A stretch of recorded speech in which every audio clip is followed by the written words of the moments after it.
Welcome to the 12 Days of Edition Wars, a special event in the Edition Wars podcast where we take a deep dive into the mechanics and playstyles of all the editions of our favorite game. We look at what worked, what didn't, what led to better games, as well as what didn't, and we talk about it all. On this, the third day of Edition Wars, we're talking about the second edition Dungeon Master's Guide. So, the second at DMG starts with a foreword by David Zeb Cook. There's a really important thing here, and it's important because it's one of the through-line rules of all of Dungeons & Dragons, forever and ever, amen, and it is the reminder of what sets tabletop gaming, and especially D&D, apart from card games and board games and video games. And that is a paragraph here where Zeb Cook says he is often asked for the instant answer to a fine point of the game rules. More often than not, I come back with a question. What do you feel is right? And the people asking the questions discover that not only can they create an answer, but that their answer is as good as anyone else's. The rules are only guidelines. And so the point here is just, I still hear a lot of people say that if you change the rules, you're not playing D&D anymore. And that is manifestly in conflict with the text of the book. Mm-hmm. The text tells you to go forth and change stuff if that's where your heart leads you. And they're going to keep saying that. That's what Gary said. That's what Zeb said. That's what Jeremy Crawford says. Mm-hmm. That is literally the rule. Mm-hmm. So I guess you could change that rule if it pleased you somehow, but you're still operating within it if you do. I mean, this is Rule 0, right? Indeed. We have called it Rule 0 forever and ever, Mm-hmm. and yet somehow it is still controversial to understand that all rules are guidelines. Well, because I feel like Rule 0 often gets interpreted as the DM's word is God. Right. And that's not actually what Rule 0 is. That's just a description of DM fiat. Right. That is, whatever the DM chooses at the moment is good for the game. And that's not what Rule 0 says. Rule 0 says that if something that is a rule, quote unquote, a rule in the book, doesn't work for your game, your table, your campaign, your players, yourself, then feel free to change it as long as you are doing it with the intention of everyone having fun. Yep. Because the rules are guidelines and not manacles. And so, I guess what I want to say about this book before we get into it is that probably more than any other single book in the entire history of D&D, up until we get to one where my work is published, which we can't do as of this recording, maybe someday. This is the book about which I can be least objective. This book is my childhood, and I've heard so many people say that about the first at DMG, right? That they spent just years and years combing over every turn of phrase and every table, and finding something new every time they open it, which is still very possible because that's what that kind of organization gets you.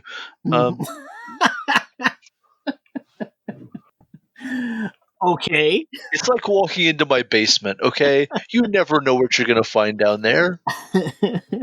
So what I'm hearing is your basement is like a box of chocolates. It would be nice if that were less accurate, but here we are instead.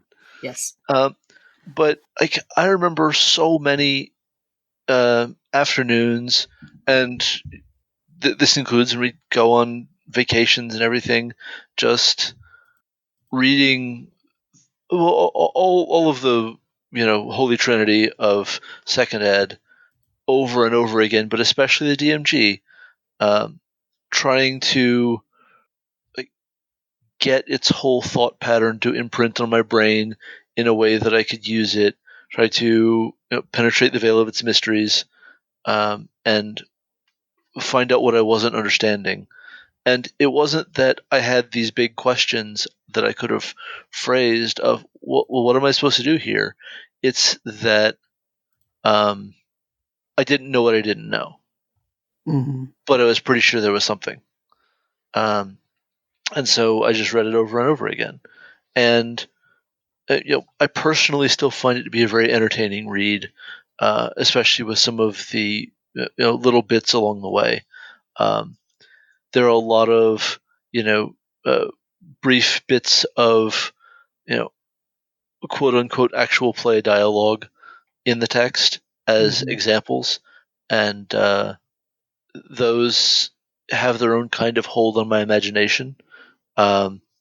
There's a story about how characters of different alignments engage with a combat and the treasure that follows on it, that will always entertain me. That kind of thing. And there's just so much of that in this book. But as with the first Ed DMG, just going through the table of contents is a really weird ride.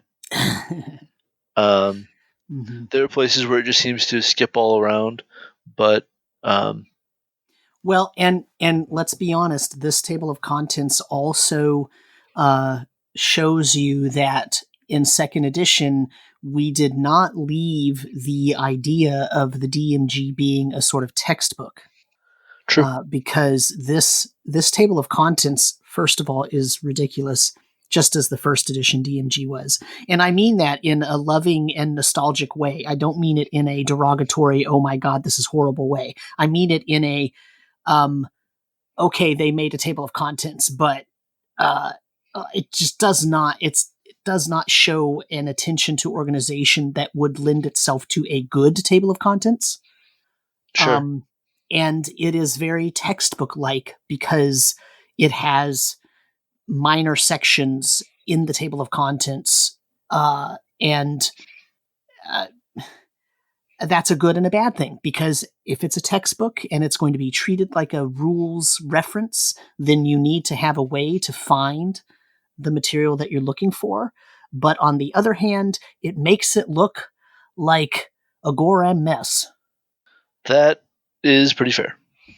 Some of those subsections do really highlight the weird, but I think I'm sure I talked about this at length every time we've touched on the second ed DMG before, but there's some really surprising historical fiction or historical war game throwbacks in the text that are another part of what captured my imagination, because I mean, I don't know, military history, 13-year-old boy, you do the math. Right. And that also includes the huge page of medieval occupations, which is a great way to just learn new words or new meanings to words you thought you knew. I mean, yeah, we'll get to it. We're going to cover all this. Just I'm trying to paint the picture of my relationship with this book and all that's in it. I love that there's a word about organization. One word on organization, many words and everything else. But what they're explaining is that they have tried to make the organization of this book parallel to the player's handbook, so that you can know what chapter to find a topic in by seeing what chapter it's in the other book. if you're trying to sort of cross-reference them. Right. And that's not a terrible idea, in all fairness. Well, and there's one other good thing about this table of contents. It's a combo. The appendices, they actually have spelled out in subsections just like the regular table of contents. So that's a good thing. Secondly, they have the tables page for the table. So they have just a list of all the tables, and which I really like that, because that is a great quick reference page. Like, that is a page I wish was in every modern D&D book. I think that's pretty fair. I think that's a pretty fair point. I mean, it does highlight some of that needed its own table, did it? But sure, fine, whatever. Sure, but it's fine, sure. Whatever. Yes. Well, let's put it like this. The book is what, 250 pages or so? Oh no, it is much smaller than that. It is a surprisingly slim tome. Yeah. At 192 pages. I'm looking at the reprinted green editions. Oh, okay. Yeah. So this is the earlier printing, and has a mere 192 pages. Okay, but there are 119 tables. Third printing, November 1992, is what my book says. Yeah, I'm looking at the green cover reprint. But as I said, 119 tables in about 200 pages or so, and even the reprint, which is 250 or so, 119 tables. They need an index or table of contents for the tables. Oh, sure.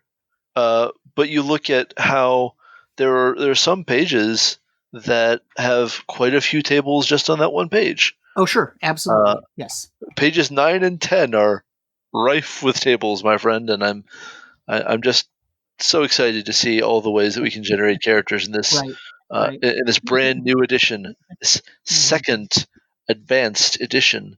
Mm-hmm. How ultra. Right.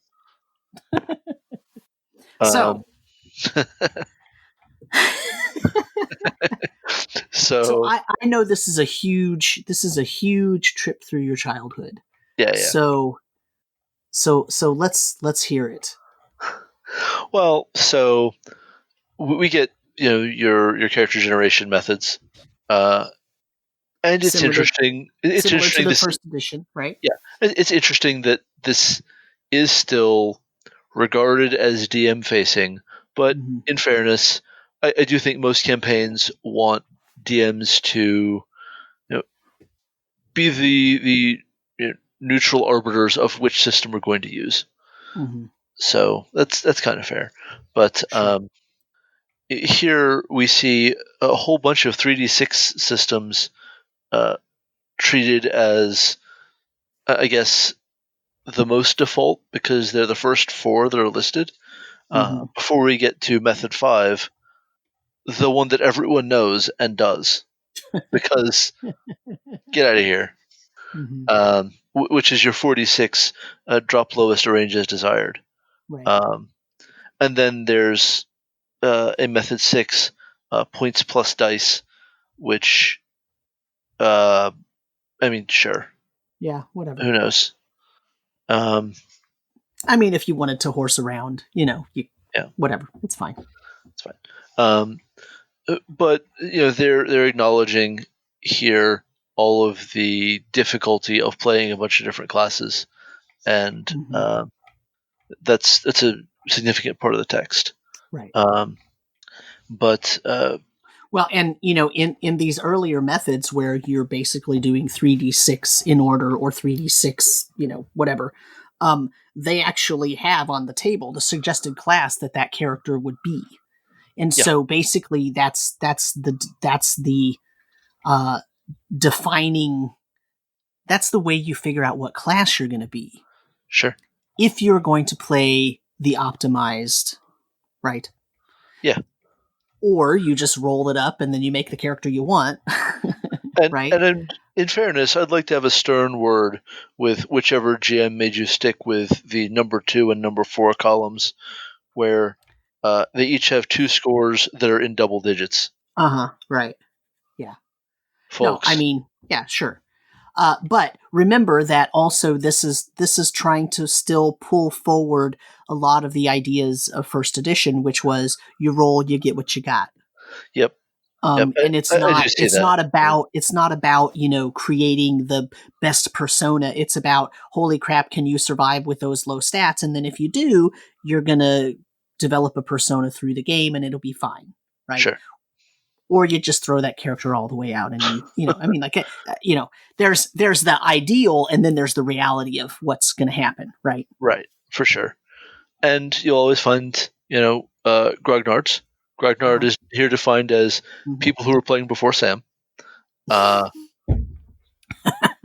Okay, so before 1982.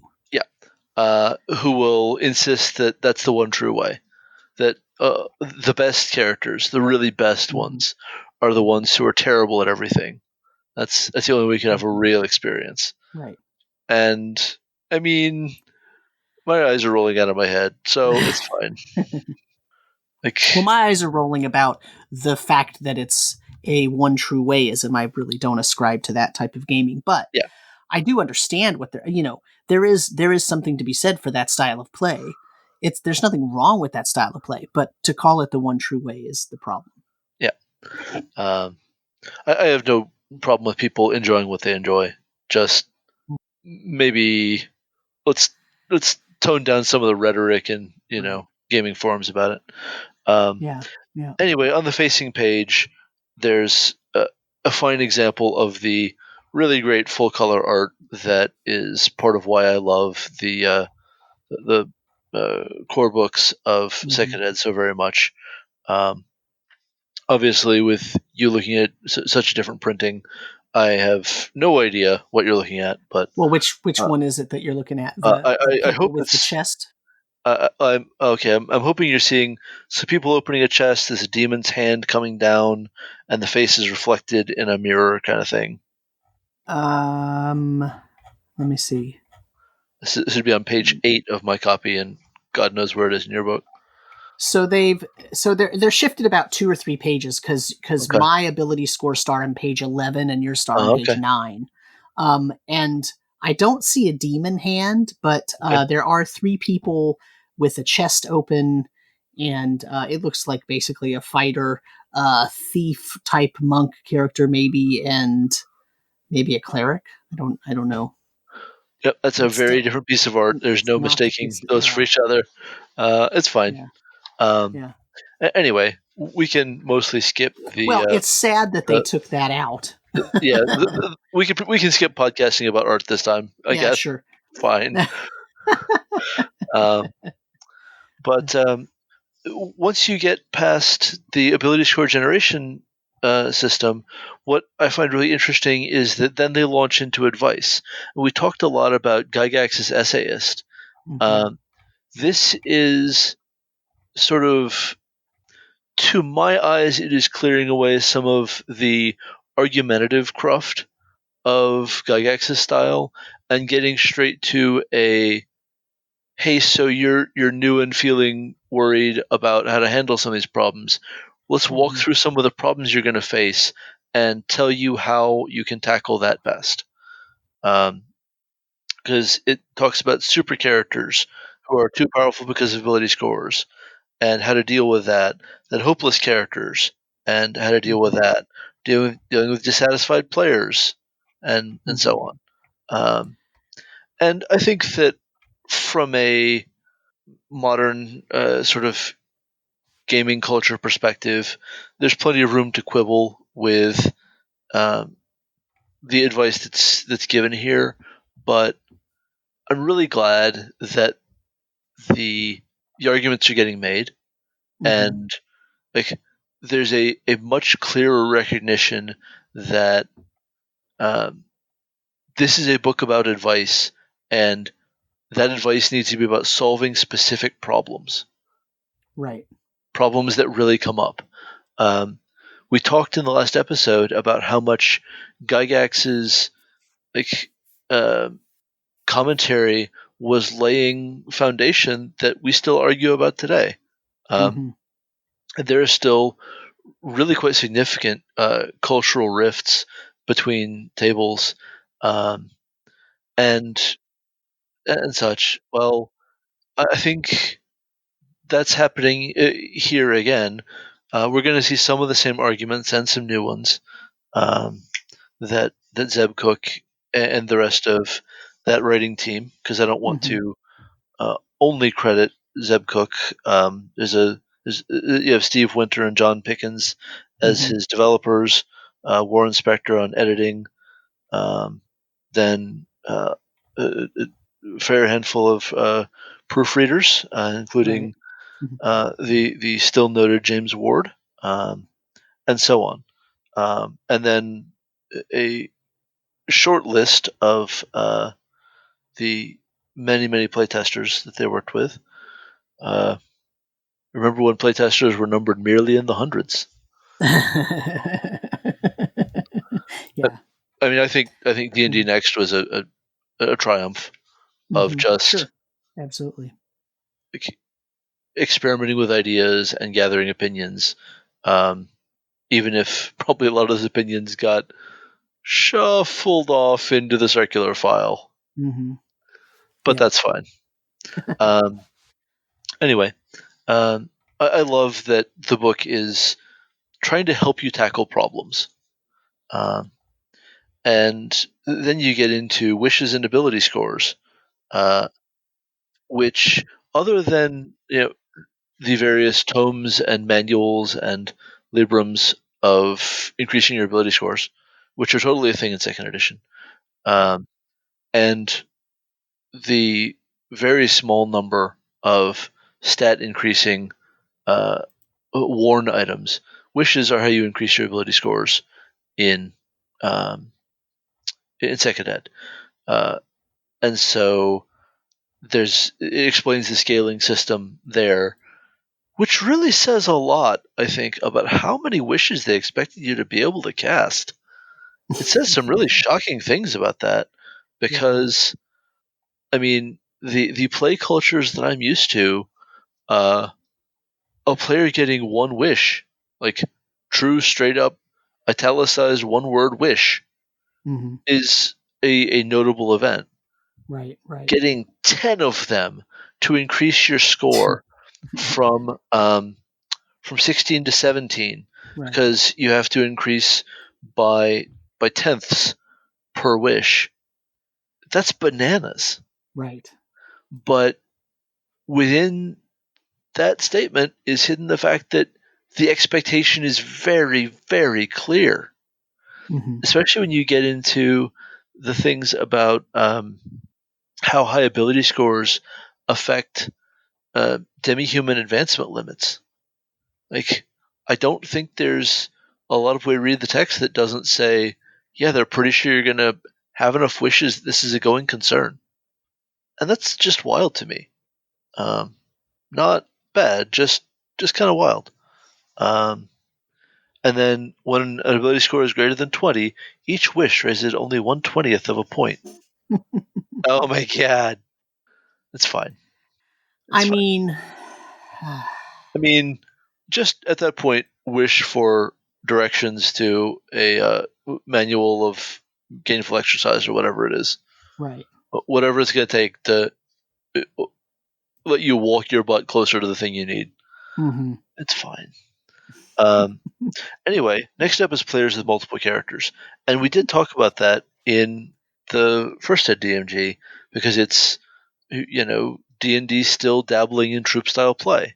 And interesting, because I can certainly be proven wrong when we get to it, but I am 97.5% sure that all statistics are made up on this. No, sorry, that that it's not in the 3.0 or 3.5 DMG anything about players with multiple characters. I think that was just not something they were writing about, which is super funny when you consider that the player's handbook was written by the same guy that created Ars Magica. Anyway, just funny old world. It is a strange, strange place. So yeah, like if you haven't tried it, folks, I really do think that there's a lot to be said for running an episodic campaign where PCs pretty reliably return to a home base at the end of each adventure. Most adventures are about one session long, and players have multiple characters. I think there's a lot of great stuff there, especially when it comes to player turnover, when a player has to leave the campaign and a new one has to come in, and you might or might not want them to come in at the highest level that anyone in the party currently is. Mm-hmm. Well, if the characters have alts over a spread of levels, then you have them play those other characters and have fun with that. It can be really great. Right. It's definitely not for every kind of story, but when it works, it works. And I think that possibly where more modern published adventures fall down is none of them are built in that way. For sure. Right. None of the campaigns, I definitely agree, are built around that, though I think you can make Dragon Heist and Mad Mage do it fairly easy, and obviously you've got Sly Flourish's advice to do exactly that for Tomb of Annihilation once you get to the tomb. Mm-hmm. Yeah. I mean, so when I say that none of the adventures are doing it, I mean nothing published by Wizards of the Coast or the other major publishers, of which there are only a couple, right? Sure. There might be some third-party small publisher or somebody publishing something on DM's Guild that is really well suited to that I don't know about, of course, because I do not know everything. But in general, nothing published for second edition forward is built to really do that, to exploit that particular type of setup. So okay. Setting aside the fact that there are some adventures where I think you can get good mileage out of it in 5th, Mm-hmm. I will put forth my argument on Birthright. You knew it was going to come up, setting, man. Though. It's a setting, but it was official. It was an official TSR release for real. Right, but it's a setting, not an adventure. It's a setting that had adventures. Sure, but I'm specifically talking about actual published adventures, because I could say the same thing about Dark Sun, because Dark Sun. Dark Sun specifically wants you to create a stable of characters. Right, but that's what I'm saying. But that is a setting, right? I'm talking about the sort of standard issue adventures that are produced. Typically are written for a group of characters where the PC is played by one person, and that's the only character that person plays. Well, right, and within a single mission, not the grand multi-mission adventure of a hardcover, but within a single mission, I wouldn't recommend changing characters unless something sort of unusual were going on. That's come up in my game, but it's not common, and we don't regard it as ideal, really. It's just, this situation has just shifted from, one of this player's characters knows what the group needs to know so they can advance the storyline, and now the kinds of things this other character are involved in have become the center of the plot. They had a chance to go back to their home base, so I'm going to trade out characters because it's going to be the best experience for everyone if I do. Fair. Sure.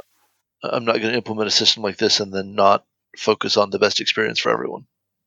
Anyway, we're getting way off track. My intention was not to completely delay us. But my point is, it's interesting that they have this type of advice in the DMG, but then they don't really write things that are made for this. Yeah, I agree with what you're saying, and I think that it's here as a cultural throwback to Gary's style of Mega Dungeon play, Mm-hmm, mm-hmm. and not nearly as much sort of uh, what they saw as vital to D&D and needing support going forward.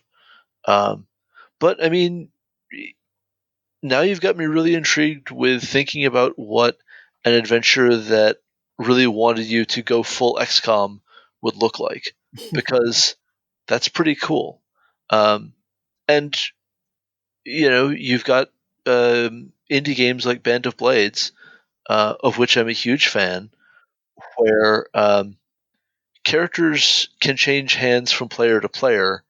Um, but even if you don't do that, a single player is going to uh, control different characters from mission to mission. That is an absolutely necessary part of the game. You're not getting away from that. Um, it's just an interesting thing. There's a discussion of character background and problem backgrounds, Mm-hmm. and I mean, the problem backgrounds that they come up with, problems of nobility and problems of wealth. I love that these are here because, I mean, I have 100% played with people who want to abuse this, right? Mm-hmm. Yes. I've also played with people who like have an instinctive understanding of how to play a noble or a wealthy character and do it right, Mm-hmm. and like use that to make the game better for everyone. Mm-hmm. But I've played with people who want to use their noble status and their wealth to um, make sure the game spotlight is on them and make sure that they have the most levers they can pull, right? Yeah. Uh, I mean, the problem with nobility in game really is that the the noble house structure, the royal structure, is very constrained and has so many rules that um, often the person who is playing the noble character, the person from the noble family, is doing it completely wrong. yeah, Not realizing it, right? They think, oh, this just gives me power to order around peasants right. and get self-righteous if they look at me funny, or and that's not really how it works.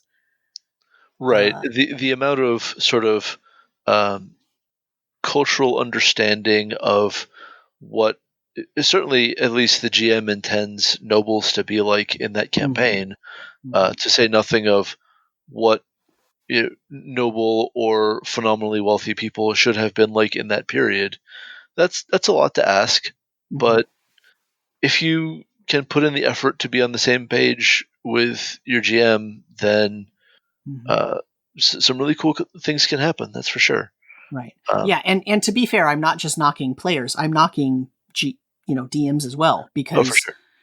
if you set up a campaign where everything is based on nobility and royal families and lineage and the divine right of kings and such, um, there's a lot that goes into that the players, if they're playing, if one of them is playing a noble, they really need to know.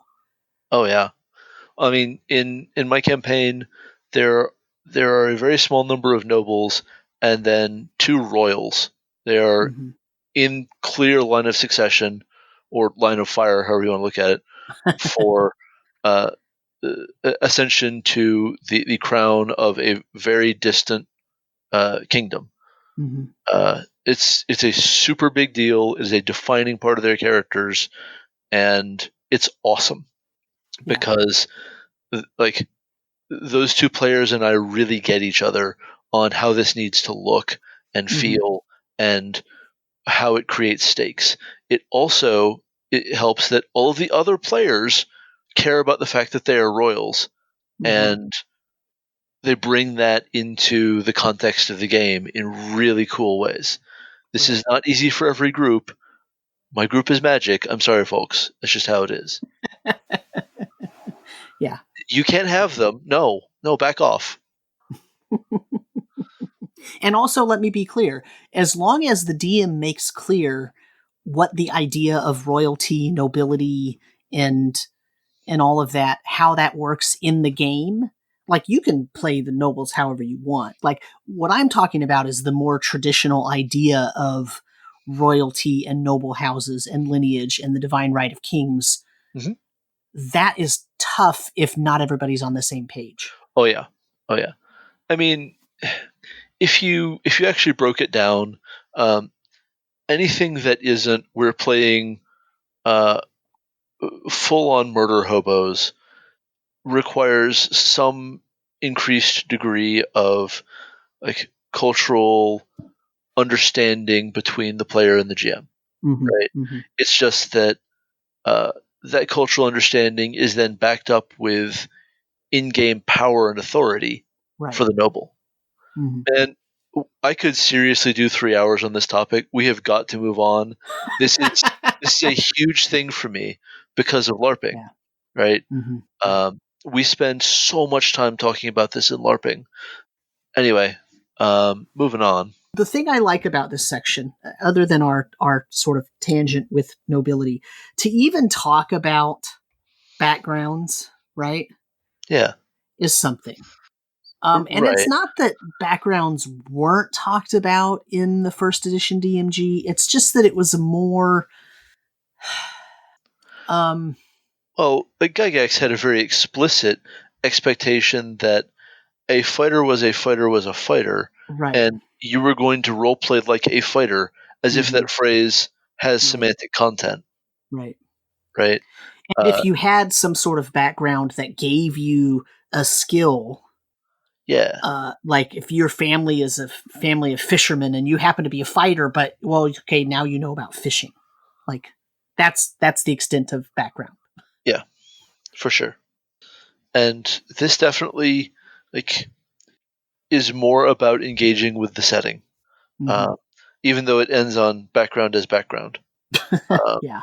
Right. which I don't think I necessarily agree with. I think that if you're not um, leaning on backgrounds for story hooks, you're leaving money on the table. Mm-hmm. Right. Right. Which is, by the way, why I love Rime of the Frost Maiden, For sure.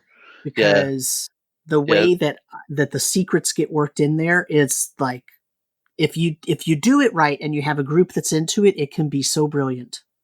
Yep. I like what goes on with backgrounds in Frost Maiden, and Mm-hmm. I like the dark secrets in Avernus. I Mm-hmm. think those are real slick. Mm-hmm. Yeah. All right, so let's hit up chapter 2. Races. Yeah, man, this is not my favorite chapter in this book. I'm just gonna say I Yeah. don't love it. It Um, has a pretty graph. yeah, cool. Cool. Yeah. So like this has a lot to do and say about like the assumptions of a humanocentric world and uh, like how human is default, Mm-hmm. how humans can be anything they want to be and can rise as far as their ambitions take them, whereas everyone else has limits. And these Right. limits are very relaxed compared to first edition. Yes, Yeah, they are. great. They're still really rough. Um, it's still a bad time. Yeah. Um, and I don't know. It's clear that the thinking here is we don't need to try to balance humans against the other player races.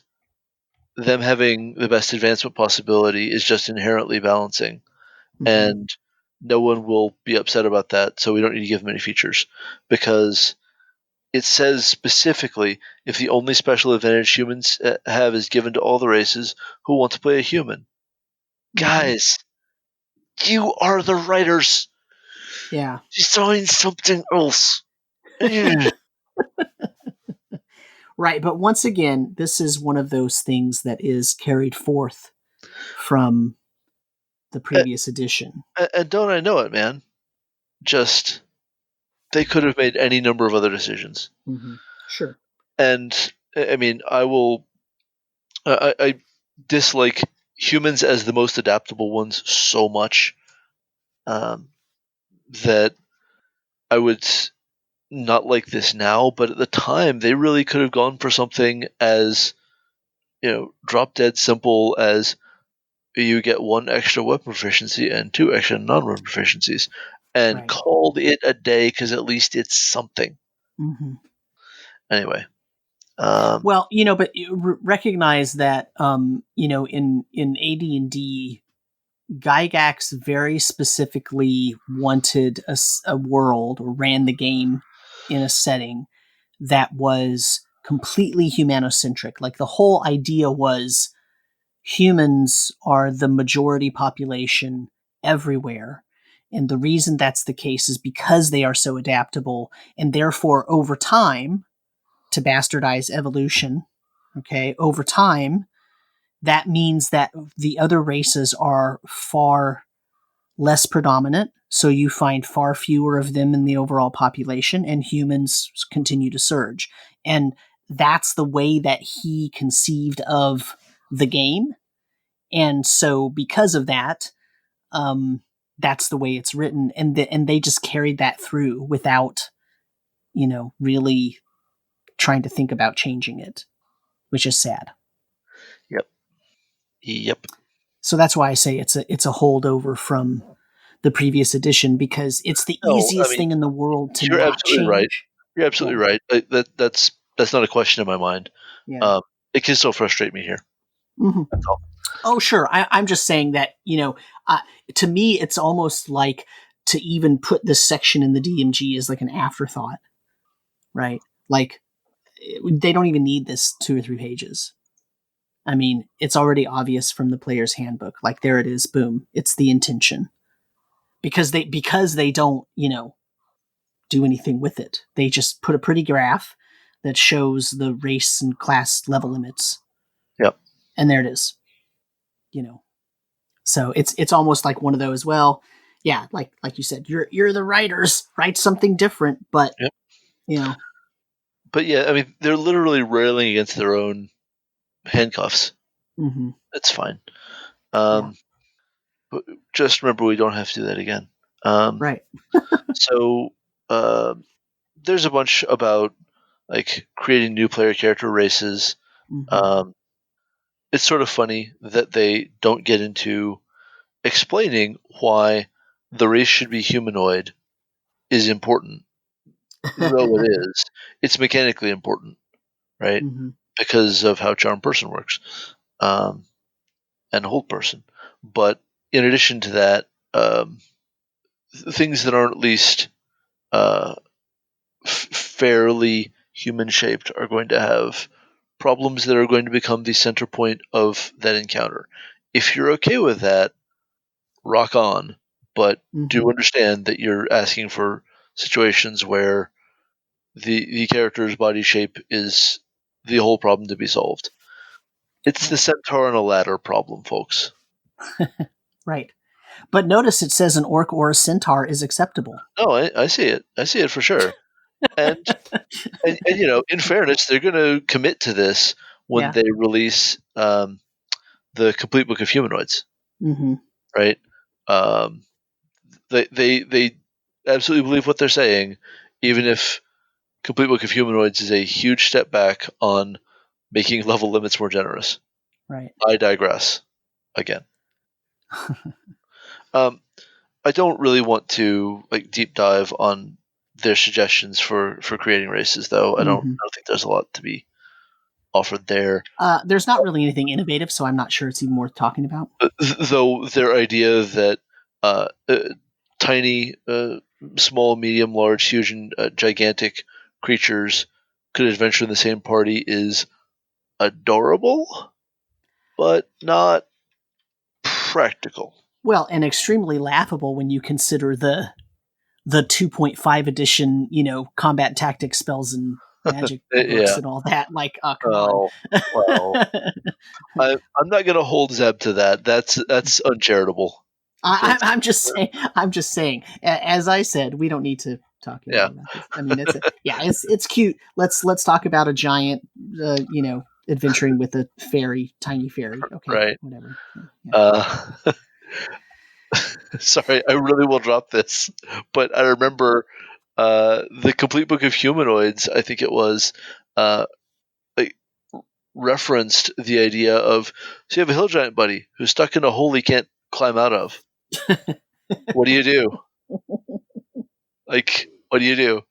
Mm. And as anyone who knows about getting quadrupeds out of a hole knows, the answer is you fill the hole with rocks slowly.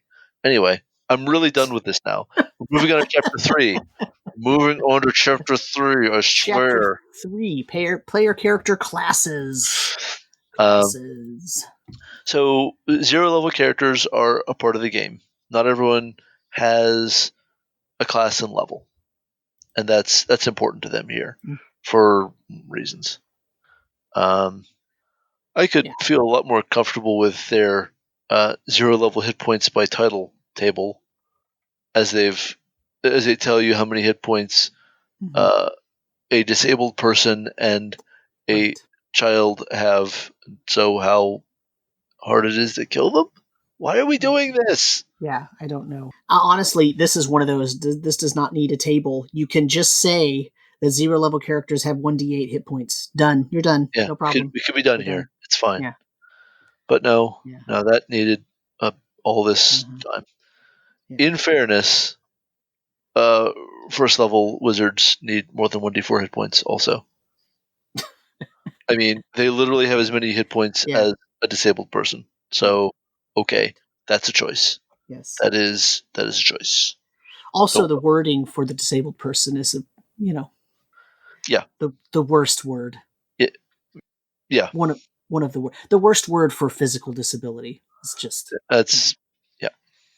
I'm making my choices here as I try to move along the conversation. So the next page in my book, page 18 in my copy, starts a section that I actually really like.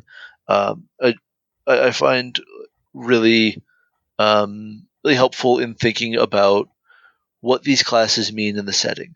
And it isn't that it should be the same thing for every setting, though the first several settings of second edition, it means reasonably with the same thing, more or less, sort of. So it goes through each of their classes, curiously deciding not to split off druids from priests, but whatever, it's fine. So fighters, paladins, rangers, wizards, priests, thieves, and bards each get a few paragraphs, maybe as few as 2, maybe as many as a bunch. Anyway, moving on. Yeah, wizards get a fair bit. Yeah, wizards and fighters, they've got stuff to say about how they fit into society and how common that class is among people who are not adventurers by trade, and maybe how many of them do become adventurers by trade, because thieves are common, but most thieves are adventurers. And the material on these 3 pages is going to have a really substantial impact on setting creation in second ed. And that matters because second ed is known for its settings. Right. Like, more than any other thing that we can point back to about second edition now, I think we would say that they poured everything they had into the settings, and that may or may not have been an acceptable financial strategy at the time, but boy, did it lay a foundation for D&D's future, by giving people a ton of different things to be a fan of. And yeah, so There's one part I found really, really funny when I was skimming through the book today. In the section on wizards, it describes wizards as the most iconoclastic and self-important of the character classes, for they are unique among all character classes. The peasant can pick up a sword and fight, a pious man can hope to serve his faith, a local wag can spin a good tale, and an unprincipled cad can rob the local merchants. But no one other than a wizard can cast magical spells. Excuse?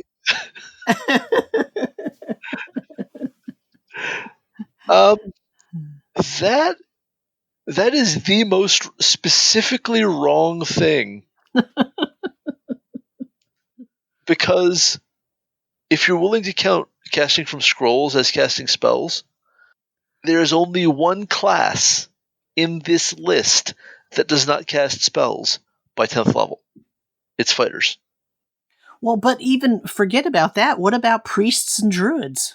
I mean, clerics and druids. And even if you're just going to take it down to, when we say magical spells, we only mean arcane spells, that still doesn't work because of bards.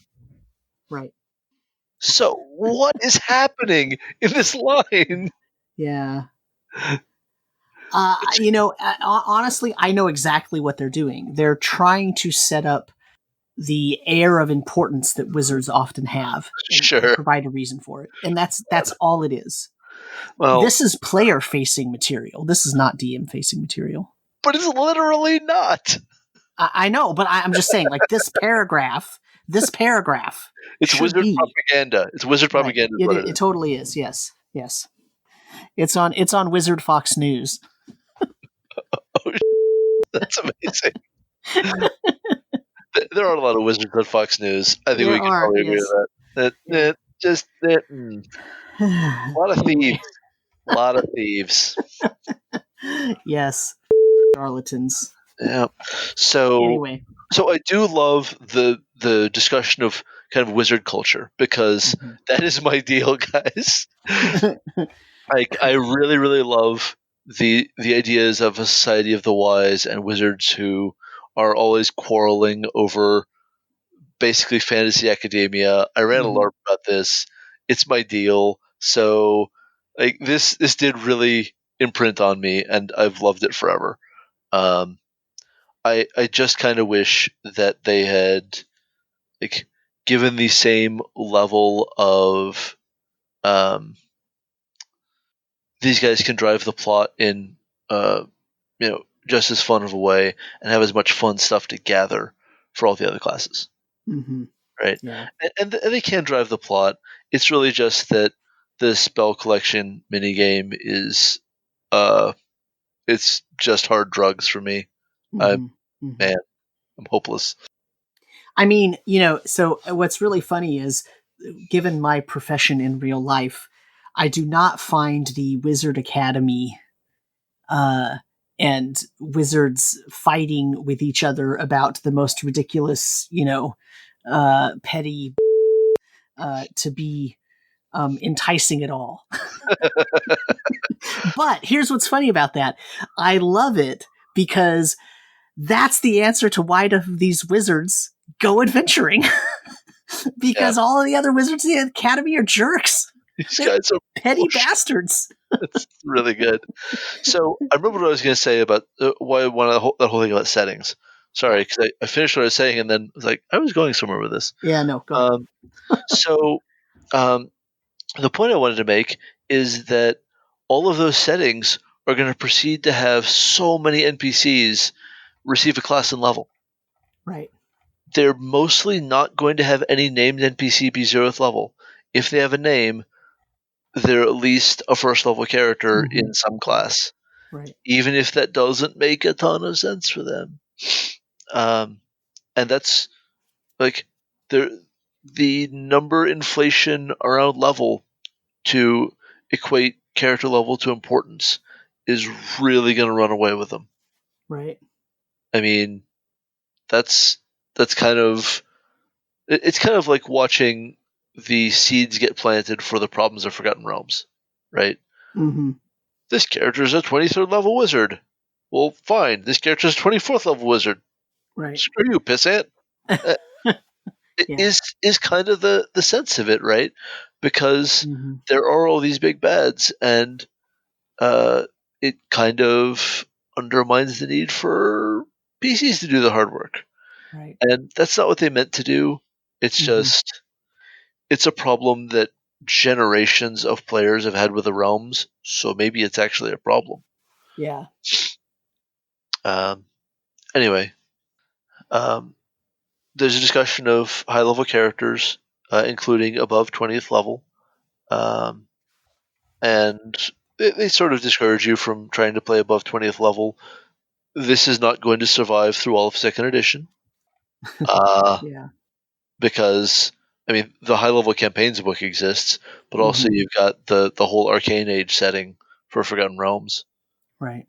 where 20th level is entry level. Like you start to matter at 20th. Right.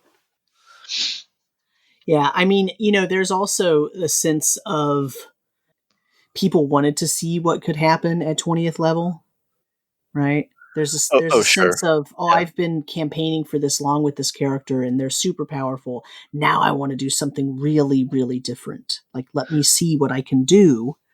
yeah. Um, and I'm not. I think that the ethos has moved away from that in recent years. With fifth edition specifically, the the sweet spot is much lower than 20th level, and I think people are not as interested in above 20th level. Like they're not pushing for, hey, we know that you stopped the game, you stopped character progression at 20th level, let's go beyond that. I don't see anybody asking for that. There are a couple of DM's Guild products for it. I don't think that that's where the community is, and there's a bunch of reasons for it, up to and Mm-hmm. including Wizards of the Coast published adventures don't do it. Right. Um, but even in second ed, no one was saying 20th level was the sweet spot.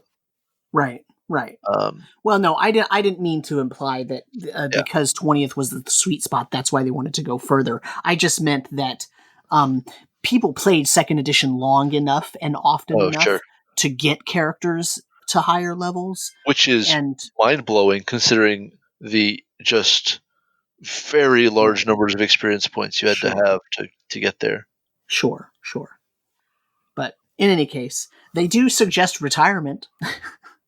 Yep. Um, and that's pretty good advice. Um, Mm-hmm. and I'm sympathetic to, but I worked all this time. I want to enjoy my power fantasy now. Thank you. Right. That's not an unreasonable position for a player to have, Mm-hmm. as long as everyone's having a good time. I mean, if you can get to 20th and say, I don't feel the need to keep advancing in level, I just want to be the superhero that I was always promised, and Mm-hmm. I want to play with that Mm-hmm. for a long time. I Right. mean, go for it. Whatever. That's Sure. great. Yeah. Um, and we get beginning character levels, mixing old and new characters. This is a major concern in my campaign. Mm-hmm. And uh, maybe I remembered this text magically, Yeah. maybe not, but I did follow it when a new player was coming into a major showdown in my campaign. Um, the other characters were, 7th to ninth level, somewhere in there, and I just didn't have the heart to tell this very good friend of mine, no, you should start a first level character. Yeah. That would not have maybe still been this very good friend of mine afterward. And Right. so instead, he came in at fourth level and wound up being the MVP of a couple of things just because of like incredibly clutch spells Yeah. that he happened to have. It was great. It was a really good experience um, to him, I think. Um, and then we get the two very weird pages. Very, very weird. The creating character classes. Creating a new character class. Yeah. What? Yeah, I know. Um, here's the thing, though, right? And I kind of feel the same way about the creating new races section. is that I feel like the intention is to give the DM a way to create something that doesn't already exist. Sure, for sure. And I think that is a noble intention for the designers. Yes, I agree with you so far. Specifically with the race section, I don't think that it was accomplished. I don't think that I think the intention was more noble than the result. And sort of similarly, the PC class section, I think the intention is great, but the execution leaves a little bit on the table. I'll put it that way. Yeah, fair. Um, I do like the advice, right? Yep. They talk about how, when you're considering creating a new class, you really need to think about the fact, is the class really needed? And they give the example that, a lot of players would pine for a new character class, but it's really just a role, not a class. So, a Viking is really just a fighter with some flavor. Yeah. And a witch is I love this sentence. A witch is really nothing but a female wizard. Really? Okay. That is still not a settled question. No, I know. And a vampire hunter is only a title assumed by a character of any class who is dedicated to the destruction and elimination of these loathsome creatures. I mean, so there is there's some decent advice. Yeah. And then you get to the mechanical bits. Yeah. Well. Yeah. And I mean, the other thing that is so striking about that exact argument around jesters, witches, vampire hunters, Vikings, mountains, mm-hmm. you can tell that this text is written without the faintest idea that they're about to come out with kits. Right. Yeah. That the next book released after this and the Monster Manual is going to be the Complete Fighter's Handbook. It's kits from here on out. Just no thought of just that moment of innocence and purity of all tinkering with class abilities and skills to try to balance something else. It's fine. Yeah. It was weird. And that's an artifact of maybe one person's ideal not being, the way that they chose to go forward. Right. Sure. Well, and I mean, looking at those design credits and development credits, a lot of this was probably Zeb Cook like sitting in front of his typewriter, probably not a Word document, typewriter. Yeah. Like hacking this thing out and sending it to the developers, and the book that comes next after this isn't written by him, so he doesn't. Right. It's not. Yeah, it's not available. Yeah. Yeah. Anyway, there's not a lot of like going forward interest to be taken from this section. Sure. Except to say that maybe they could have stood to, think through some of the points being made here when they were making kits. Right. We get chapter 4. This is another one that's going to both entertain me and make me sad. Alignments. Your favorite topic. Is it? Is it? Well, so to the audience, here is one of the. Brandis and I disagree a tiny bit about some minute details of some of these topics, right? And in our geeky way, we can in the most, friendly way disagree and say, well, yes, but this detail means that. And, oh, yeah, well, that's a good point. Okay, let's move on. In alignment, we actually have a real disagreement because I think you think they're worthless. That's correct. And I see value in them.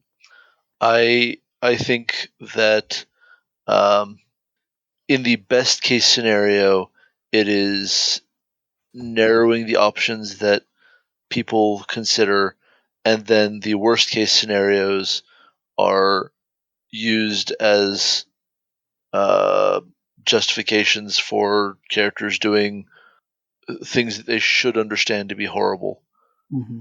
Uh, but they then write off as either, but it says good on my character sheet, or, but it says evil on the NPC's character sheet. Mm-hmm. Mm-hmm. And I just think that any good you're getting from alignments you can get without the downsides some other way. Well, that I don't necessarily disagree with. But, once again, this is a legacy idea that's coming forward. And, as we've seen with the more modern editions, it basically gets kind of, relegated to the dustbin of history. And it gets given a nod, but it's basically ignored in more current editions. But, yeah, that's what's funny about our disagreement is I don't necessarily disagree with the premise that you are putting forward. I do agree. But I feel like if it's done right, you can make alignments work. They can work in the game. Because here's why. This actually goes back to our nobility discussion, right? Okay. Because saying that somebody is, we talked about how, if you have a royal line or if you have nobility in your game and you're talking about working through that, and that the DM and the players have to be on the same page and they have to understand how the nobility and royalty work in that setting to make it work. It's the same thing with alignment. And alignment is part of what shows you the rules about the setting. And so I don't want to get into a huge long argument about this, but I will say this. In basic D&D and in 0th edition, there was only chaos and law. Sure. Right? The Moorcock alignment system, right? Right. And so you basically either tended toward organization and goodness and non-entropy, or you tended toward the chaos of entropy. And in general, the chaos of entropy can be associated with those who have a more malign or selfish tendency, and those who tend toward or lean toward the law side have a more I don't want to say altruistic, but more, maybe more insightful idea of what makes a good society, so to speak. And those are very good generic buckets to be able to put things in to get a framework for a setting, right? And that's also true of the alignment system in 2nd edition. It's just that, as you pointed out, it gets abused and it gets used as manacles, right? It's one of those places where the rules as guidelines really, really actually is true. Because rather than using the alignment system as a manacle to shackle somebody, you should be using it as a type of guideline to help a player learn how the creatures in the world, see that setting. I guess, man, I'm gonna have a hard time backing up on this one. The 2nd at DMG is, I think, not going to do any favors in the argument, Mm-hmm. especially once you get to changing alignment and effective changing alignment, because people change, people make decisions that can be interpreted more than one way. People don't always understand their own motivations, and they never understand the outcomes of their actions because there are always more outcomes than you can understand. Mm-hmm. So if you can have only an impressionistic idea of your own motivations, and self-deception is a real thing, Mm-hmm. and you can't know the outcomes, I mean, what do those words mean? But the effects of changing alignments in the second of DMG are really outstandingly punishing.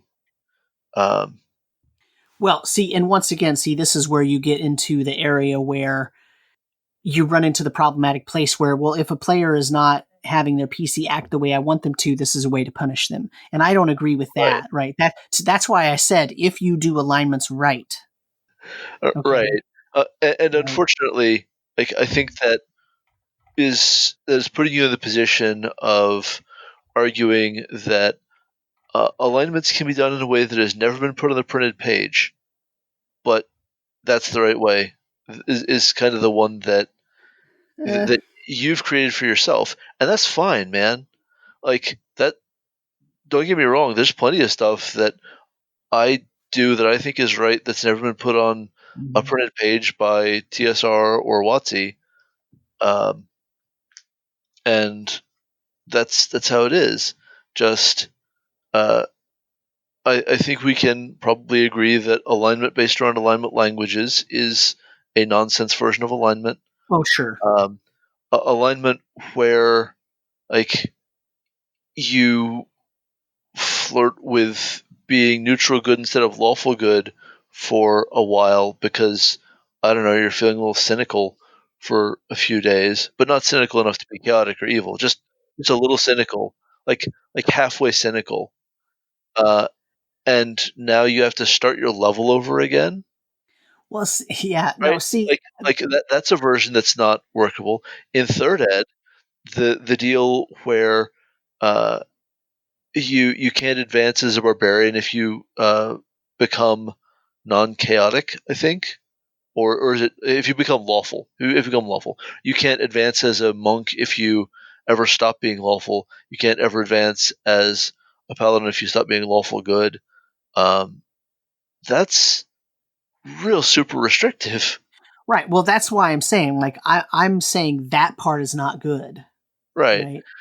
But I hesitate to say that my way is the one true way. I'm not trying to say that either. What I'm saying is I have seen alignments used in game usefully and well and done well and not punitive. And so for me, like, to have alignments in the game is not a big deal. And I know a lot of people have had bad experiences with alignments, and I have some, I have sympathy for that, and I think that's really cruddy, and I feel bad about that because I see alignments as a useful tool in my setting, whereas I think, a lot of people used it as a way to punish characters, or a lot of players found it as a way to punish the rest of the team by acting like a jackass and say, well, but my alignment says whatever. And I'm saying none of that is good. The fact that the alignment system as written pulls that out, that sucks. That's bad. But I'm just arguing, as with anything, there is a way to make this part of your game that works for you and your group without having to include these horrible elements that we're talking about. It's kind of like the horribleness of the harlot table or whatever the hell, right? Yeah. Like, what the nobody's gonna, don't use that. Sure. And the sex change girdle, right? The girdle of like, what the okay, no. Yeah. Right? Like, you just don't. A sex change is the most embarrassing thing that can happen to a character, Sam. Well, right? The problem with the thing is actually not the sex change. It's the fact that men would get so pissed about suddenly having their male character turn into a female. Yeah, for sure. Or would go around acting like she's a prostitute, right? Right. Oh, for sure. And that's up. People suck. Yeah, people suck, right? So I don't know. I just think there is a way to use alignments that is better than maybe you're right. Maybe I'm in a pipe dream and I can use alignments in a way that's never been put to paper that works. But like so many other things, what works depends on the era, the table, the DM, the group, and the dynamics of everybody there at the time, right? Yeah. Like that just matters. It matters. Yeah, and I mean, I also, man, I don't want to, like, keep this going any more than we absolutely have to. It's a whole damn chapter in the book. Yeah, it's just like when you get to society alignments, that is so massively problematic Mm-hmm. that I I sort of don't know how to engage with it anymore. There was certainly a time when I would accept, well, that's a tendency. It doesn't mean more than it means, Mm-hmm. and now all I can see is excuses for open fire. But like that's me. That's me changing in relation to the text. Changing in relation to the text is part of the experience of Mm-hmm. engaging with the text. Um, but anyway, like I definitely accept that uh, for you, alignment is a valuable tool, and I just haven't seen those applications in my own experience. That's totally okay. Mm-hmm. It's totally okay. Um, just like I tend to not want players to try to categorize themselves by alignment, um, Well, because I and want them to be open to making like bad choices that they come to regret. Frankly, mm-hmm. Right. I mean, and okay, let's be honest. You've been listening to my game. I don't mention alignment a single time, probably. no, no, Right. that's not a thing in your Yeah. actual dialogue. Yeah. I don't use alignments in that way anymore. But I've been playing for a long time. It was a long time when we used alignment, and I had to work through how to do those, right? And and um, there are memes now, right? There's alignment memes, right? They've got the 9 grid, square, and it'll show you like, oh, here's burnt toast, and Sure. really dark black is like chaotic evil, and barely toasted with butter on it is like lawful good or something, um, Uh, yeah. and you know what I mean. And No, I it's do. such a meme. Or all the superheroes, right? It's got superhero pictures in each one, and it'll label them, right? And I hate that as a meme because it really degrades the value of what alignment was, I think, intended to provide. I can't say what it was providing because, as you said, a lot of people did not. A lot of people used it as an excuse for bad behavior, Yep. right? So anyway, so we can move on from this. Um, it's actually, it's what's funny is it's a huge chapter for the topic. I mean, Yeah. I feel like Yeah. it's very long for the I, topic. it might be the longest like discussion of alignment in in the core in any of the core books. Yeah. And what's surprising me is that there's a whole section that I guess must be in the player's handbook that I had assumed was in this book because Mhm. uh, brains. Um, but it's trying to help you pick an alignment for your character, and Mm. so it's the extended scene of like you've got an imaginary party with one character of each alignment. Oh God. Um, like it says, don't do this. This is not something that would Yeah. happen. Just go with us on this. And they like fight a gorgon and find a a jewel and some other assorted treasure, and they talk about like each character's motives for being on the adventure and like how each character deals with the fight and the treasure and so on. And it's a real hard push for uh don't play evil characters, guys. It does not work out well for any of them except maybe lawful evil. That guy's okay. Yeah. That's in the player's handbook. Yeah. Um Yeah. I'm looking at but it right now. So like the fact that I can uh go through as much of that now as I can tells you something about how much it imprinted on my memory right. Right. 27 years ago, Sure. and all the times I've read it since then. Yeah, and I'll admit that alignment imprinted on me as well, and part of the reason it did is because I find it fascinating. Okay, I can tell reality from fantasy, right? Sure. I know the world is not set up in these alignments, and so for me, having it written this way way back when I was first, when I was looking at the 1E DMG, having things written out this way and putting things into categories, like, it was fascinating to me, because Yeah.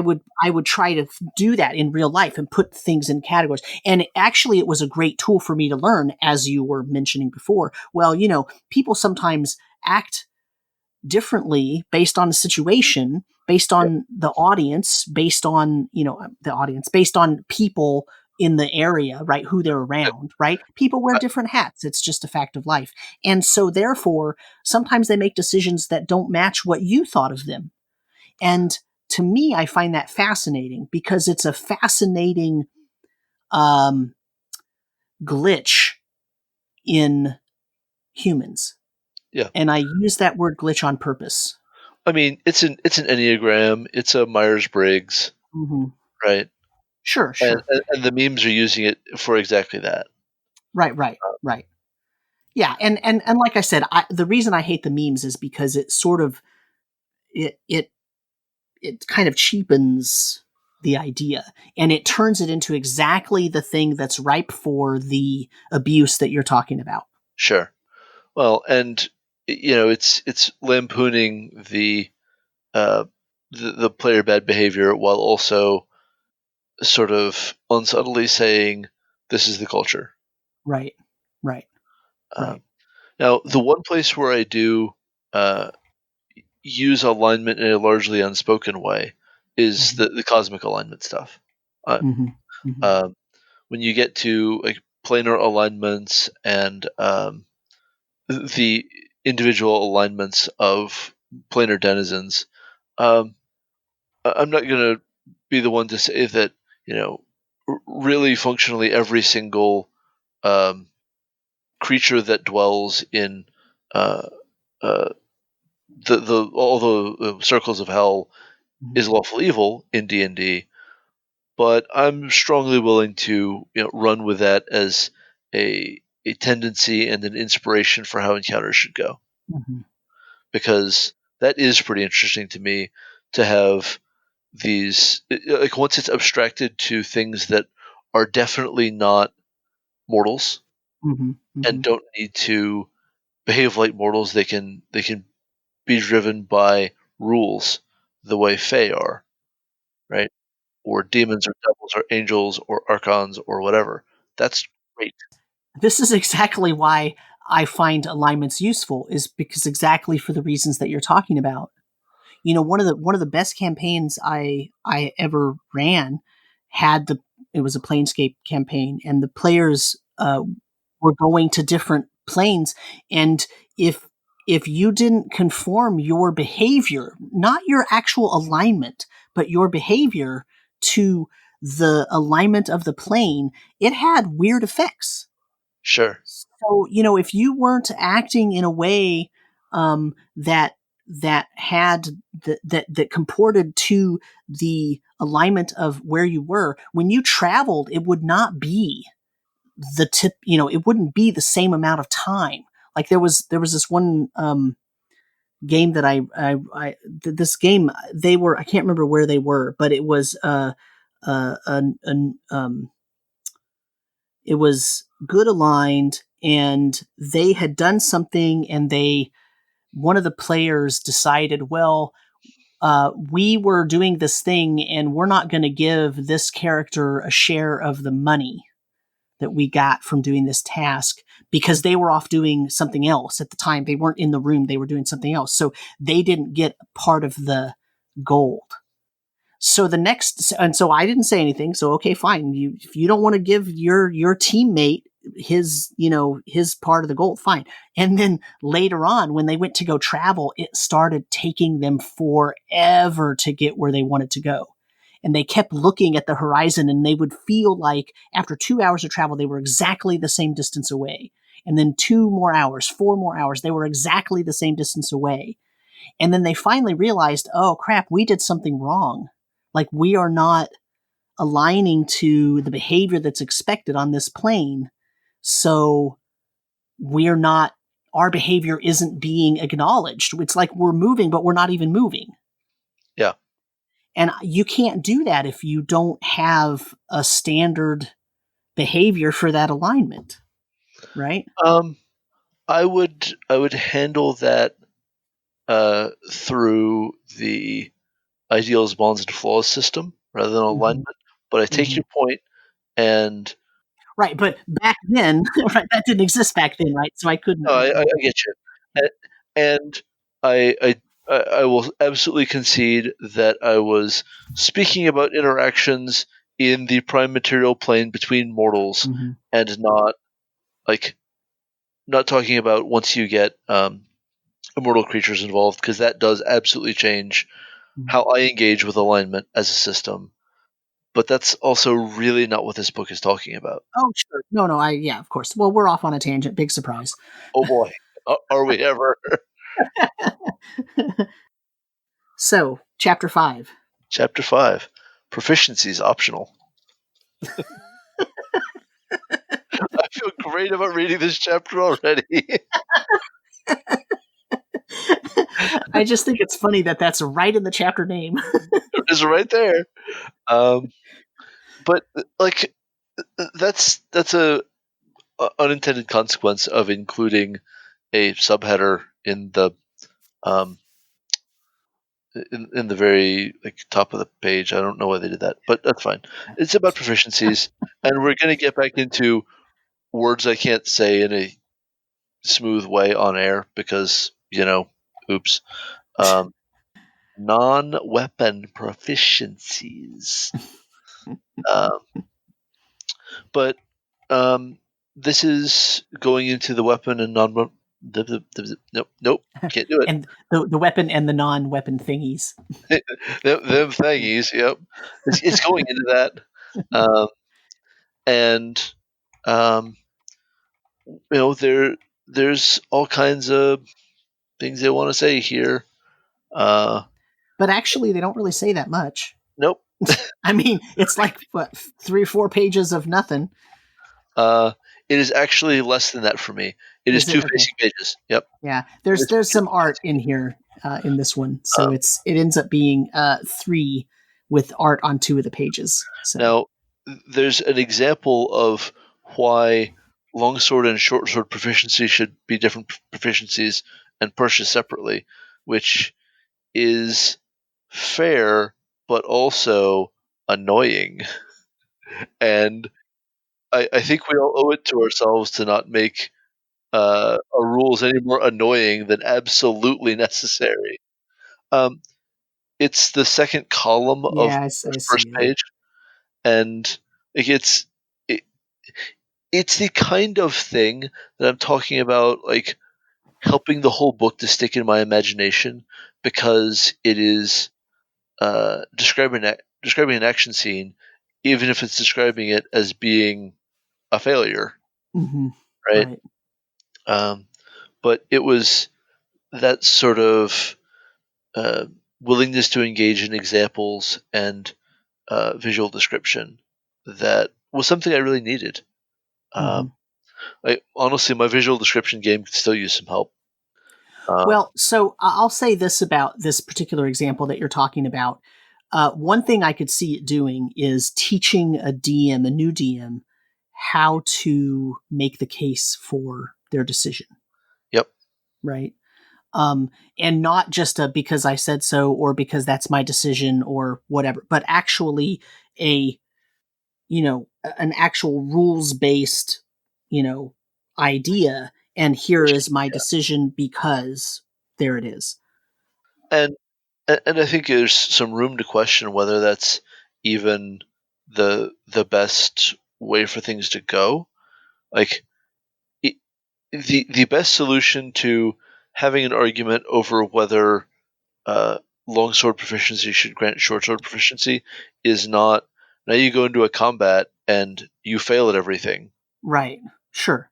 No, I agree with that. I agree with that assessment. I'm just saying in terms of the examples that you're talking about, right? Just in general, the fact that the writing of this book has so many examples like that, where it's just a couple paragraphs, but it's trying to prove a point about why they rule something that way and how the DM could then make a decision and justify that decision based on a logical conclusion, right?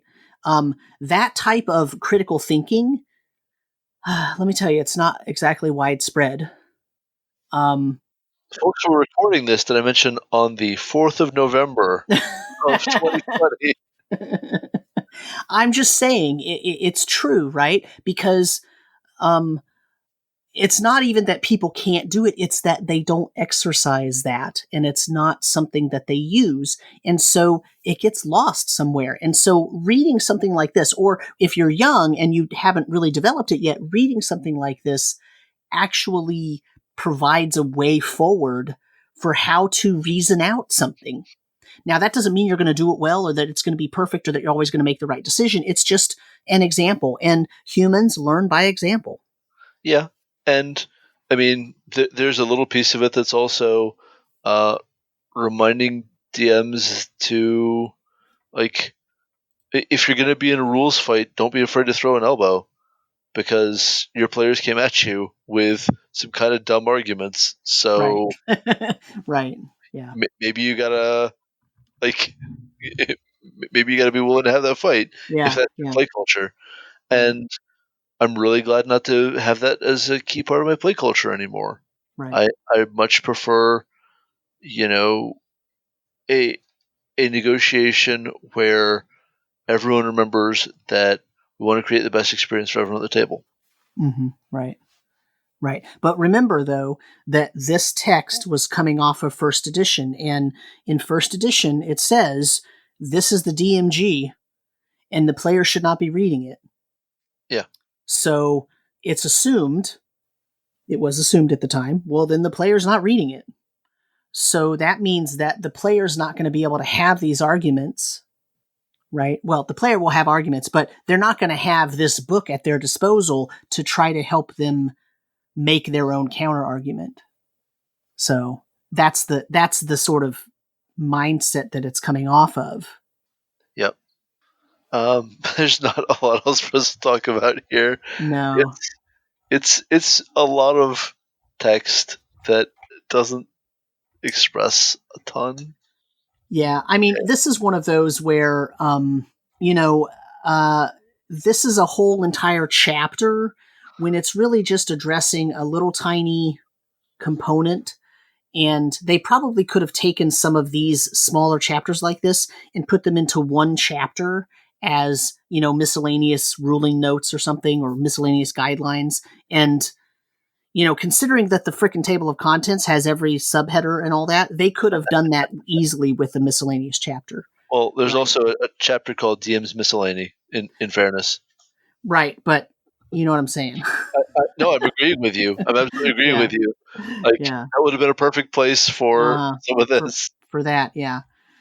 But they were trying to do parallel structure, right? Right, exactly. Chapter 5 is chapter 5. Yeah, sure, I get that. But, yeah. Yeah. I mean, a lot of this chapter we literally already covered in the economic section, the economic episode. Until we get to quality of equipment and we get to the horse breeding minigame that I still can't believe is here. The horse quality. Well, horse traits, optional rule. Why did you do this? Well, they did it because there's going to be a long description of horsemanship later on, right? Jesus Christ!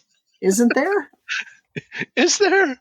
I think so. There's going to be a lot of discussion of cavalry. Yeah. Well, there you go, and that talks about, like, pluses and minuses and all that. It does not. That is not accurate.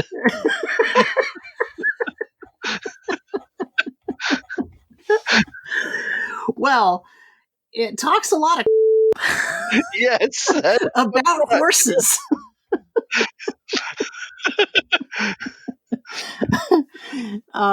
So why not have a horse quality episode before that, right?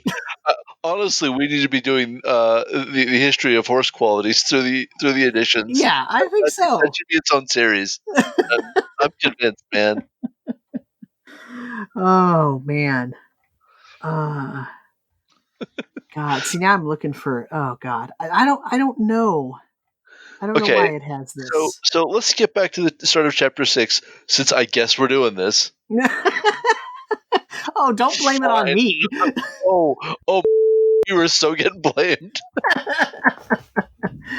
Fine. Money and equipment.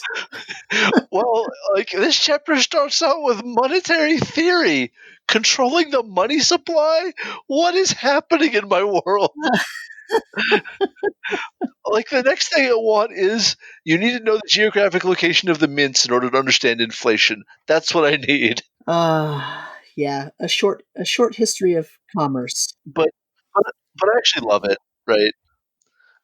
Because, Mm-hmm. like, for me as a 12-year-old, this was great.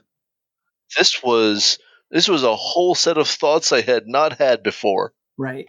Tell you what, like, I knew what the words meant, but just I didn't know anything about, monetary theory, or like it wouldn't have Mhm. occurred to me, because what I'd played up to that point was Right. mostly JRPGs. The really early Final Fantasies and Dragon Quest kind of games. Those don't have that idea of alternate reward, where, like, well, we don't have Right. 30,000 actual pieces of Mhm. gold to give you. We're giving you a letter of credit. Take it, kind of thing. That's not part of those games. And so, like, this is another of those things that has lodged in my brain, where it talks about Mhm. letters of credit Mhm. as a way to receive payment. And, yeah, it does actually, like, cause a little hitch in my brain when, uh, an NPC might need to, pay the PCs this enormous amount of money. So yeah, you have, like, there's this other bit. I don't think I actually read this when we were doing the economics section, but, when I read the fifth ed DMG, I literally laughed out loud. I did an LOL in my Mhm. real life, uh, when, I got to the section on types of coins in the 5e DMG, because some clever person remembered this book Huh. and copied the line, "People give coins names, whether as plain as dime or as lively as gold double eagle." Yeah. And, like, since we're talking about how stuff Mhm. lodges in my brain, uh, if you want to know what my brain is like, listen to this podcast. Um, uh, like, that exact phrase had stuck with me, as though etched into adamantium, and I knew it instantly when I saw it on the page, and I was just so surprised that apparently it had meant something to someone else enough to copy and paste it into this book. That was a thing, man. Uh-huh. It Uh-huh. happened. But then you get another of these great stories, right? That is so good for firing Mhm. my imagination as a kid. Um, Aquitaine. the story of the mercenary Captain Aquitaine, and it says something, I think, that, um, Zeb Cook chose to set it in, uh, a historical fiction world, and not Mhm. Mhm. Greyhawk, or Right. who knows, Blackmore, or Forgotten Realms, or whatever his favorite setting was. Maybe his Right. favorite setting was Fantasy Earth. But, you get this huge story about all these different types of coinage, and, um, even the denomination, Mhm. Mhm. exchanges. Um, and he's just trying to inspire your imagination with, hey, coins can be weird. It's Right. fine. But, it was also just a sort of window into medieval history for me that was, of course, going to appeal to me, as a kid. Appeals to me now. And then we get into expenses. Well, I love the coin part of this because The thing that sticks in my brain, and for whatever reason, right? Like, and I played a lot of first edition. I played some second edition, but by the time I played second edition, I didn't read and reread and reread and reread the second edition DMG like I read and reread and reread and reread the first edition DMG. But for whatever reason, what sticks in my head is, of the ancient coins, the Roman solidus aureus was the model for the besant, and thus nearly all other coins. It was turned into silver denarii, with 12 to 40 equaling a single solidus. Like, I remember that whole solidus segment. It's good. And for whatever, who knows, right? Like, but that's just one of those, like, oh yeah, that's stuck in my head, right? Well, and I especially love that one because now I want to go have an argument about it because of Diocletian's monetary reforms. Because I listened to Mike Duncan's History of Rome, and like that is now part of the weird alchemical mix that is my brain. But like, it's such a great episode when he explains about Diocletian's reforms because you suddenly understand where feudalism came from. Right. It came from Diocletian. Mm-hmm. It's not a wizard did it. Diocletian did it. And I think that, like, if I could have said that to Zeb when he was writing this in presumably about 1988, he'd have been like, yeah, you're right, I'll just change that one line.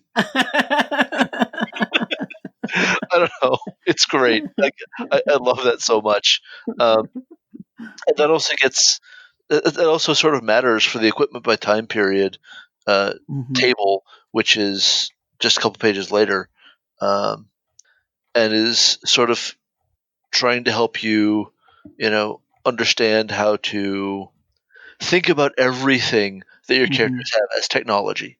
Right. Right. All the way down to, when are glass bottles available? Right. Sure. I could quibble with that. The Romans did plenty of things with glass, but it's not important right now. Right. But I love this section for charting out when things first appear. I think it's great. Yeah. This is the kind of stuff that fires your imagination when you're a young person trying to. If you're me, that's for damn sure. Yeah, I mean, I love this kind of stuff too. This is the same kind of stuff as the reason why I like the building strongholds and the Palladium Book of Weapons and Armor and all of those things. Like, nice. I just love this. I soak it up, Yeah, man. And it's stuff like this, right? Like, well, when was this available? Yeah. And then we get to this next page I've been going on about all night. Your favorite. So folks, it starts with quality of equipment, right? Because equipment could be bad or good or great. And that's totally reasonable. It's just the equipment that the chapter decides to care about is a little strange. It's not super weird because, okay, like if you started listing an adventurer's equipment and what it matters to have work really well, locks and horses are reasonable things. But horse quality gets 2 tables and a full column sidebar. What? Like, this is bananas, and I love it. It is really just, I guess I'm in a horse breeding sim. Sure. I just want to know which traits I get to pass on to the foal. Let's do this. Yeah. Because that's not even that unreasonable for late game second edition. Right? Once you've got a stronghold, breed horses. Sure, go for it. Whatever. Here's the thing, though, right? And I know that I know where you're going, but this is another way for the DM to punish a player. Oh yeah, it is. Right? Oh, you bought a horse? You didn't realize there were risks to your horse buying. Let me roll this D10. Man, this horse won't gallop. You do not get the the benefits of a gallop out of your horse. Or, this horse chews fences. Everywhere you go, it's going to freaking chew something up, and you're going to end up paying damages. That sounds like Claudius from your game, man. Yeah. He's just hungry. He's very hungry. But like the fact there's a risks of horse buying section, like you're going down to Crazy Al's Horse Mart here. I love that. I would never do this to a player because my players would not talk to me again after they spent 400 gold on some horrible horse. Right? It's amazing. But if you have riding proficiency, then you can use that to figure out that's a bad horse. Right. But here's what that means. Now, when the DM's doing their prep, they have to know how many horses are in that stable and what is the characteristic of each of them, so that when that character makes their check, the DM can say, here there are 7 horses, and here's the characteristic of each one. I mean, you would describe how it's acting or whatever, but you know what I mean? Well, now, Sam, in some settings that's a problem, but in Forgotten Realms, Volo has it covered with the local Volo's guide. Yeah, don't go to Slimy Sam's horse stable and buy a horse. Volo is here to tell you that if you go to Slimy Sam's horse stable, you want to go to the 3rd stall. That's the best horse in Slimy Sam's horse stable. It has a 2 horseshoe rating. Right, yes. I'm exaggerating, but you don't know by how much. Not much. Okay, so let's move on. So we get weapon quality and ornamentation, and more real history notes. Damascus steel, literally the first time I'd ever heard of that. Yeah, probably true for a lot of raiders, which is pretty cool. Then damaging equipment, item saving throws. You can't see my face because we don't do this streamed, but it is not abused. Man, this is not a recipe for fun. This is a recipe for punishment. Right, but see, here's the thing, though. Right, this is brought once again. It's another thing that's it's a way to play that's brought in from the previous editions, right? And let me tell you how this could be used to good effect in a game. Okay, now I'm not talking about the rules that are written here because I haven't read the section in a while, but just the idea of damaging the player's equipment, which you find really distasteful, right? But here's the thing. Maybe instead of having a critical hit take a character out, you let it destroy their equipment instead. Sure. Right. And I have no problem with that if that is something that the players know is a risk. Sure. My issue is much more, okay, you've been hit with a fireball. Now I need to roll a saving throw for all of your gear. Sure. Do not do this. Yeah. Kind of thing. No. I get that. I'm just saying, to me, this is once again a place where the idea of the rule, the idea of thinking about damaging equipment and saving throws of certain types of equipment can be useful.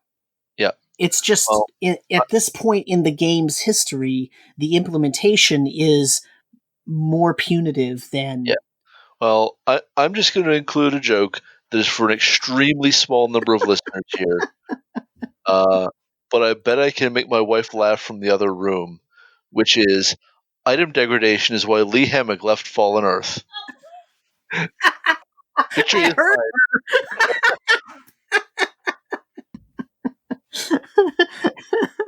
That is an extremely deep inside joke. But for the listeners who get it, I hope they're not driving their cars because they will crash them. You just caused 3 accidents. Yep. Well, on the good news, the good news is this is going to be on about December the 27th. They're probably not driving yet. Right?